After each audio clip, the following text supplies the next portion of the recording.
Hello everyone, this is Raju Devakar. Welcome to all my channel Commerce Hunt. So today's topic is objectives of business. Lecture number 3, subject business studies of class 11, chapter number 1. So let's start. First of all, we have to know about the meaning of objectives. So, what is objectives? Objective is something that you plan to do or achieve. मतलब इसका मतलब क्या है? Objective basically क्या है? एक plan है जिसे हम फॉलो करके अपने जो डिजायर रिजल्ट है उसे अचीव करते हैं. If we talk about in a business, an objective refers to the specific steps a company will take to achieve a desired result. मतलब इसका मतलब क्या है कि ऑब्जेक्टिव बेसिकली क्या है? कुछ स्पेसिफिक स्टेप्स हैं और हम कह भी सकते हैं कि बेसिकली ऑब्जेक्टिव क्या है? एक रोड मैप है जिसे फॉलो करके कंपनी जो भी अपनी बिजनेस के ऑब्जेक्टिव उसने सेट किए हैं उसे टाइमली अचीव कर सकें. An objective should be based on the concept of smart. Do you know the concept of smart? S stand for specific, M stand for measurable, A stand for achievable, R stand for realistic and T stand for timely. अब concept of smart को समझते हैं. Basically S का मतलब क्या है? Specific. मतलब जो कंपनी ऑब्जेक्टिव सेट कर रही है अपने बिजनेस के लिए वो कैसे होने चाहिए? स्पेसिफिक होने चाहिए, मतलब क्लियर कट होने चाहिए. उसमें किसी भी तरीके का वेरिएशन नहीं होना चाहिए, ना ही किसी तरीके का डाउट होना चाहिए. अगर मान लो कंपनी के ऑब्जेक्टिव क्लियर कट नहीं है तो कंपनी को बहुत सारी डिफिकल्टी को फेस करना पड़ेगा in a future. Now M stand for measurable. Measurable means क्या है? Objective should be measurable. मतलब ऐसे होने चाहिए जिसे कंपनी प्रॉपर तरीके से कैलकुलेट कर सके. मतलब वो आइडेंटिफाई कर सके कि उसने ऑब्जेक्टिव क्या सेट किए थे और फाइनली उसे कितना अचीव हुआ. देन ए फॉर अटेनेबल और अचीवेबल. तो ऑब्जेक्टिव कैसे होने चाहिए? जिसे कंपनी अचीव कर सके. Then R stand for realistic. मतलब ऑब्जेक्टिव ऐसे होने चाहिए जिसकी रियल लाइफ में इंपॉर्टेंस हो. Then T for timely. मतलब जो कंपनी अपने ऑब्जेक्टिव बना रही है वह उसे टाइमली अचीव कर ले. बेसिकली ऑब्जेक्टिव बेसिकली दो टाइप्स के होते हैं. एक तो होते हैं लॉन्ग टर्म ऑब्जेक्टिव और दूसरा होते हैं शॉर्ट टर्म ऑब्जेक्टिव. तो बेसिकली कंपनी को अपनी स्ट्रेंथ एज वेल एज अपनी वीकनेस दोनों को पता करके ही ऑब्जेक्टिव सेट करने चाहिए और उसे टाइमली वो अचीव हो जाए तो उसके लिए एफर्ट्स भी करने चाहिए. Now objectives of business. Business objectives as the purpose or the reason for the existence of the business in the society. मतलब बिजनेस ऑब्जेक्टिव इसलिए क्या है? पर्पस है और मतलब कुछ रीजन है जिसकी वजह से जो बिजनेस है वो सोसाइटी में एग्जिस्टेंस करता है. नाउ ऑब्जेक्टिव्स ऑफ बिजनेस और business activities. Business activities broadly divided into three categories. They are: first is economic objectives, second is social objectives and third is human objective. Basically क्या है? जो भी business के objectives हैं उसे 3 category में divide कर दिया है. मतलब 3 ग्रुप बना दिए गए हैं जिसे नाम दे दिया गया है economic objectives, social objectives and human objective. Economics objective basically क्या ऑब्जेक्टिव्स होते हैं? मतलब ऐसे ऑब्जेक्टिव जहां हम इकोनॉमिक एक्टिविटीज को इंपॉर्टेंस देते हैं. ठीक है, यहाँ हम मनी को इंपॉर्टेंस देते हैं. देन सोशल ऑब्जेक्टिव मतलब यहाँ हम सोसाइटी को फेवर करते हैं, सोसाइटी को इंपॉर्टेंस देते हैं. एंड ह्यूमन ऑब्जेक्टिव, ह्यूमन मतलब जो भी इंडिविजुअल है, ठीक है, इंडिविजुअल पर्सन है, उसके लिए हम क्या ऑब्जेक्टिव सेट करेंगे जो उसे बेनिफिशियल हो. So according to the business activities the objective should be categorize in 3 groups. First is economic objective, second social objective and last is human objective. In economic objective what should be included? The first is earning of profit. मतलब जो company का objective क्या होता है? Profit को earn करना और profit maximisation. ये एक प्राइमरी और अल्टीमेट ऑब्जेक्टिव है बिजनेस का कि जो बिजनेस कर रही है किस लिए कर रही है कंपनी? प्रॉफिट अचीव करने के लिए. Then second is creation of customers. दूसरा ऑब्जेक्टिव क्या कंपनी का? कि जो क्या करे? मतलब क्रिएशन ऑफ कस्टमर्स, मतलब क्रिएट करे कस्टमर को किसी भी तरीके से. मतलब ज़्यादा से ज़्यादा कस्टमर को वो क्या करे? इन्फ्लुएंस करे जिससे उसका जो प्रॉफिट है वो इंक्रीज हो. The next is innovation. Innovation play a major role in economic objective. Basically क्या है कि जो कस्टमर्स हैं उसकी demand time to time change होती रहती हैं. तो कंपनी को क्या करना चाहिए? अकॉर्डिंग टू इनोवेशंस अपने प्रोडक्ट में चेंज करते रहना चाहिए. Then effective utilization of resources, मतलब जो भी रिसोर्सेज हैं कंपनी के, चाहे वो फाइनेंशियल रिसोर्सेज हो, ह्यूमन रिसोर्सेज हो या अदर रिसोर्सेज हो, उनका ऑप्टिमम यूटिलाइज करके with minimum cost and maximum profit वो क्या करे, इन रिसोर्सेज को यूज करे। Now social objective, it includes first is better quality product, मतलब क्या है पहला objective social objective, better quality product, मतलब जो कंपनी जो भी प्रोडक्ट बना रही है वो क्वालिटेटिव होनी चाहिए, और क्वालिटेटिव होंगी तो क्या होगा, वो कस्टमर को सेटिस्फाई करेगा। ठीक है।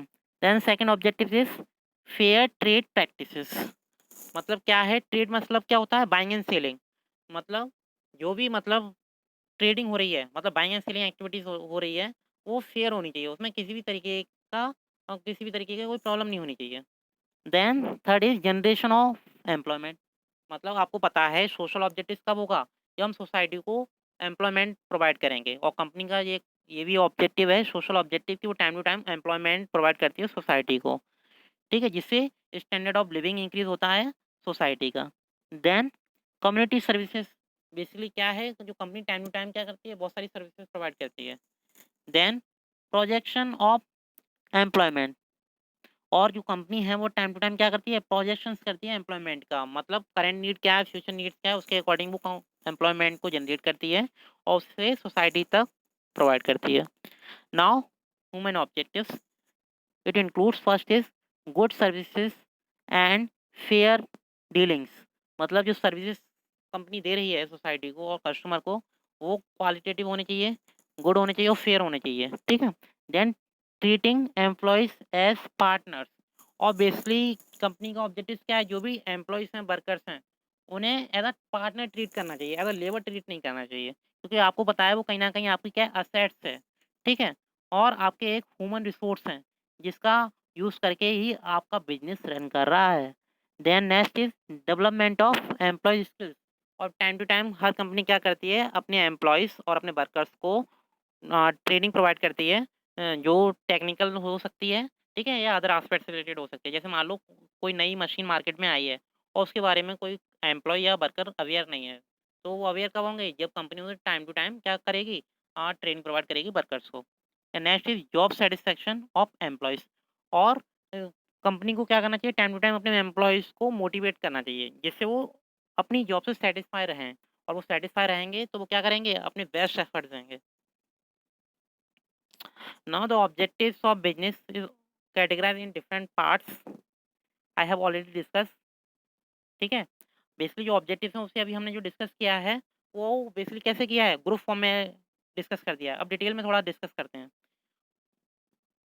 The first is earning profit, basically ये ऑब्जेक्टिव अभी हमने डिस्कस किया था इकोनॉमिक ऑब्जेक्टिव्स के अंदर, तो इसे डिस्कस करते हैं। बेसिकली है क्या पूरा, every business must earn a reasonable profit to survive and grow, मतलब अर्निंग प्रॉफिट एक ऑब्जेक्टिव है कंपनी का, जिसे वो क्या करती है, क्यों अचीव करती है, जिससे मैक्सिमम प्रॉफिट हो, और मैक्सिमम प्रॉफिट होगा तो वो क्या होगा, कंपनी मार्केट में सर्वाइव भी कर सकेगी और ग्रो भी कर सकेगी।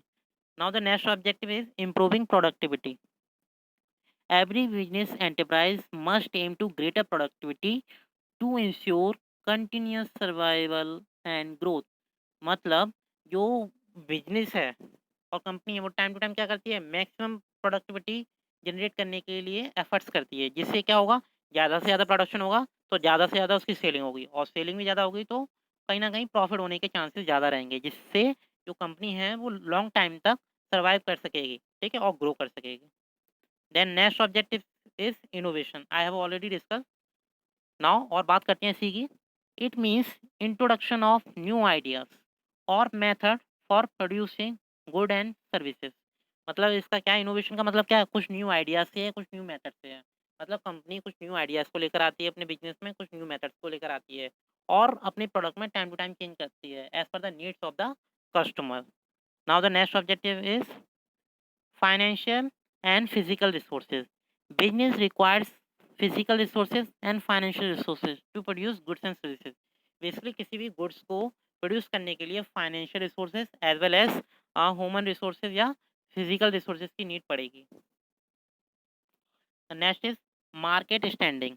It refers to the position of an enterprise in relation to its competitors मतलब क्या है, कंपनी अपना एक ऑब्जेक्टिव ये भी सेट करती है कि वो मार्केट में किस पोजीशन पर स्टैंड कर रही है, और बेसिकली वो अपनी कंपटीशन को किस तरीके से फेस कर रही है, या उसका कॉम्पिटिटर उसे कैसे कॉम्पीट कर रहा है। Now next objective is supply of desirable quality of product. Business should produce and sell product of proper quality to satisfy customer expectations. मतलब टाइम टू टाइम क्या होना चाहिए, जैसे जैसे डिमांड आ रही है कस्टमर की, उसकी तुरंत सप्लाई होनी चाहिए फर्स्ट। दूसरा क्या है, जो भी प्रोडक्ट सप्लाई किए जा रहे हैं वो क्वालिटेटिव होनी चाहिए, जिसकी वजह से कस्टमर सेटिस्फाई रहे। अगर एक बार कस्टमर सेटिस्फाई हो गया तो वो कहीं ना कहीं आपके लिए लॉन्ग टर्म कस्टमर बन जाता है। ठीक है। Next is avoidance of antisocial and unfair trade practices. A businessman should avoid hoarding, black marketing, overcharging, misleading advertisement. मतलब क्या है, आपने दो वर्ड तो सुने होंगे, एक ब्लैक मार्केटिंग, दूसरा होगा ओवर चार्जिंग। मतलब ये क्या है, ये इलीगल है। ठीक है, तो कंपनी कहीं ना कहीं क्या करती है, ट्राई करती है कि इस तरीके के जो भी एडवर्टीजमेंट हो रहे हैं उसे रिमूव करे, ठीक है, उसे बैन करे। Now the next is generation of employment. Business should generate employment opportunity to the disadvantaged sections of the society. Example, physically handicapped people. मतलब क्या है, डिसएडवांटेज सोसाइटी से, मतलब ऐसे सोसाइटी से जो फिजिकली हैंडीकैप्ड है, तो उनके लिए भी जो कंपनी है वो टाइम टू टाइम क्या करती है, एम्प्लॉयमेंट जनरेशन करती है। Now the next is welfare of the employees. Business should provide good working conditions and pay satisfactory wages and salary to its employees.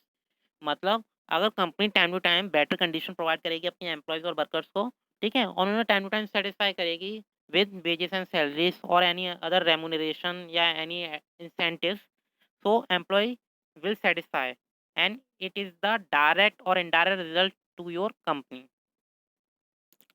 Now community services.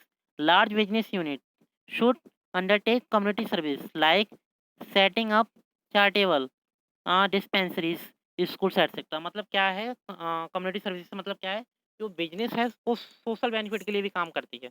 ठीक है, वो अपना एक ग्रुप है बनाती है जो सोसाइटी के लिए कंट्रीब्यूट करे। जैसे मान लो एक कंपनी ने क्या किया कि कुछ हॉस्पिटल्स खुलवा दिए, कुछ स्कूल्स खुलवा दिए, जिससे कहीं ना कहीं सोसाइटी को बेनिफिट हो। ठीक है, so hope you can understand this topic. If you have any query, you can ask. Thank you.